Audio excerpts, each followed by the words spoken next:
a que uno empatice con el pedófilo. Ya mismo lo pueden ver en cómo está planteada la ilustración de la nota.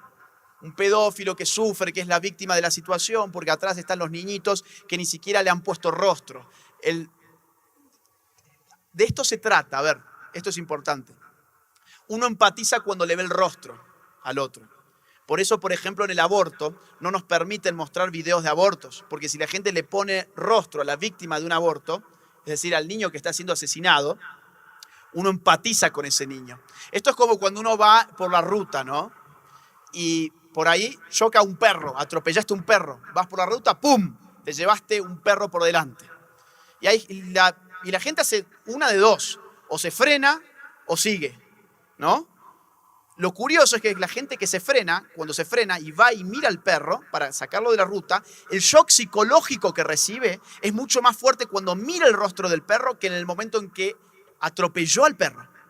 Uno empatiza cuando le pone rostro al otro. Acá no es arbitrario que los niñitos no tengan rostro y el pedófilo sí. Y aparte es un rostro sufriente, porque de lo que se trata en este momento es de abrir una ventana de Overton a partir de la cual empecemos a empatizar también con este tipo de vinculación sexual. Una mujer de 72 años y su nieto de 26 están enamorados y a la espera de un bebé. Bueno, esto es del diario más importante de Argentina, fíjense. Confesó estar enamorada, se casó con una estación de tren y asegura tener sexo mental con ella. Carol contó que su relación con el edificio comenzó en 2011 y 4 años después se casó con ella. Para quien no entiende muy bien qué está pasando acá, a veces cuesta, la señora de la fotografía es Carol y ese pedazo de pared es su esposo. Supongo que a muchas mujeres les gustaría tener un esposo como Carol. Pero bueno, no todo se puede en esta vida, ¿no? Ahora, fíjense qué interesante que es esto. Es decir, la noticia tiene una función, que es informar a la gente. ¿Esta noticia informa a alguien? No.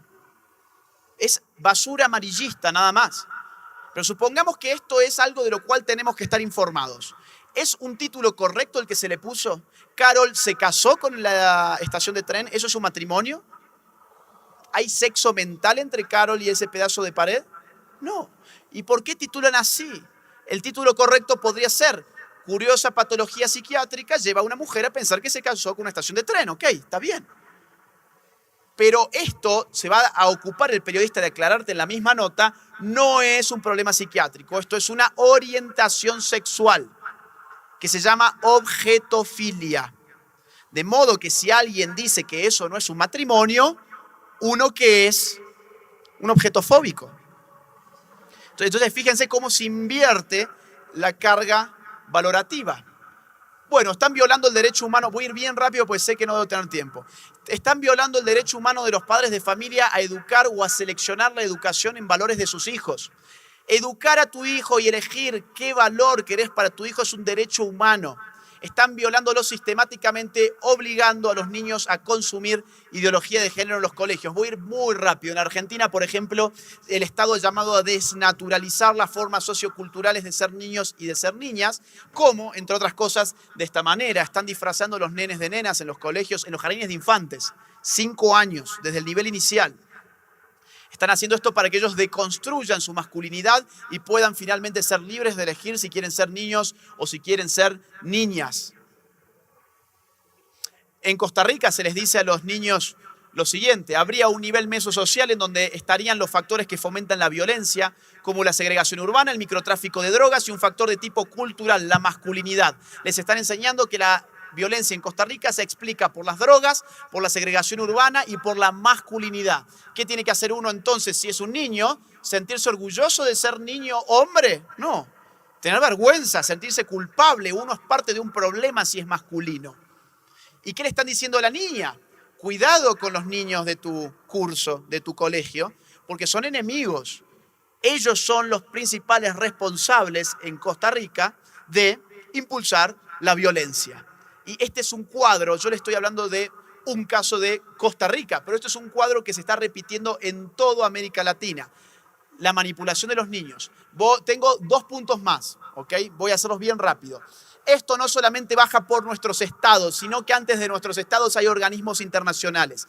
Hay organismos internacionales especialmente interesados en imponernos esta agenda de género. El año pasado, cuando nos jugamos en Argentina la cuestión del aborto, y por suerte esa batalla, ese round, los ganamos los pro vida, la ONU se metió en el país y la ONU le pidió al gobierno legalizar el aborto.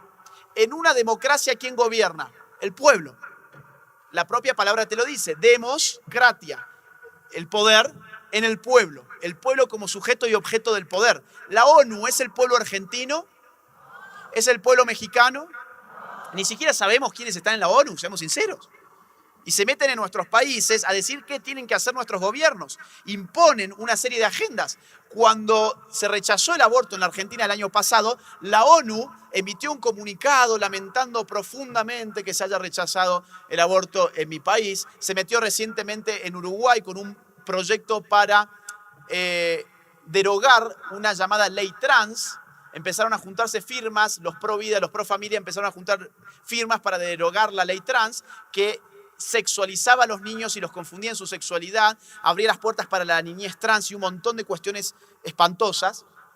Y Naciones Unidas llamó a poner orden de alguna forma porque esto afectaba su agenda. La Corte Interamericana de los Derechos Humanos también le pidió en enero del año pasado a todos los países miembros de OEA que legalicen matrimonio homosexual, adopción homosexual y leyes de identidad de género. ¿Cuántos estados son parte de OEA? Alrededor de 30 más o menos. ¿Cuántos jueces son parte de la Corte Interamericana? ¿Saben? 7. 7 jueces pidiéndole a aproximadamente 30 estados-nación supuestamente soberanos qué tienen que hacer con su agenda de género.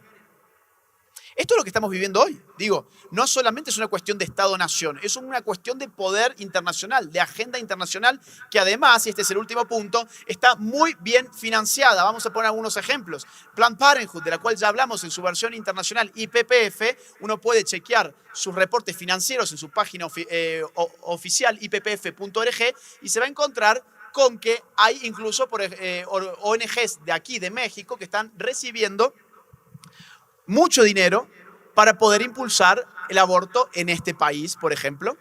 Acá tenemos, esto es un cuadro de la propia ippf.org, la Fundación Mexicana para la Planeación Familiar ha recibido en los últimos años más de $2.200.000 para impulsar la agenda abortista en este país.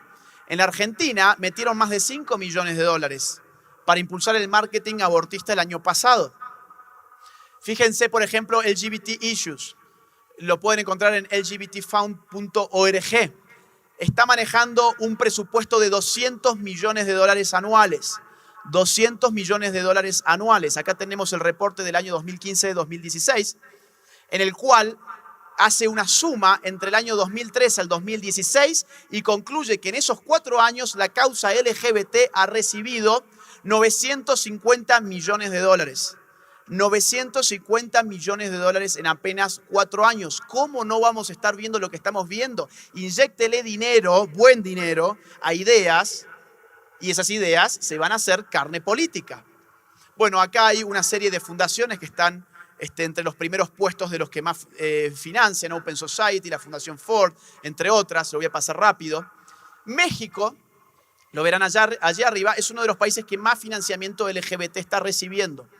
El que más recibe llamativamente es Costa Rica, pero México está entre los que más reciben. Fíjense, ahí mismo dice que América Central y México, la misma organización LGBT, son las zonas donde más dinero se está inyectando para impulsar la agenda del género. Open Society de George Soros en las últimas décadas ha financiado todo lo que es el movimiento feminista, LGBT, etc. Esto es parte de su propio sitio en internet. Fíjense la cantidad de plata que ha puesto en las últimas décadas Open Society de George Soros. $15 billones, es decir, $15.000 millones. $15.000 millones para impulsar la agenda feminista de género abortista y LGBT en el mundo. No se nota bien en la pantalla, pero los que, entre otros, los que más reciben todo esto es el periodismo. Y esto está dicho por la propia Open Society. uno de los sectores que más dinero recibe es el periodismo. ¿Por qué razón? Porque es el que puede modificar la percepción de una sociedad.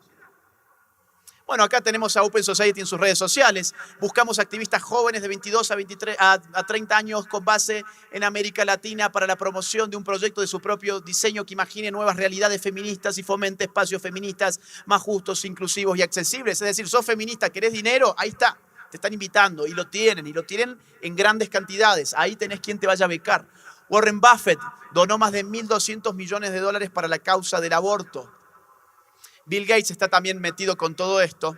Bueno, voy a pasar un poquito más rápido. La Ford Foundation está financiando directamente medios de comunicación, aquí en México también, para impulsar la agenda de género en el plano mediático. Acá tenemos medios que reconocen su auspicio, Ford Foundation, Open Society Foundations.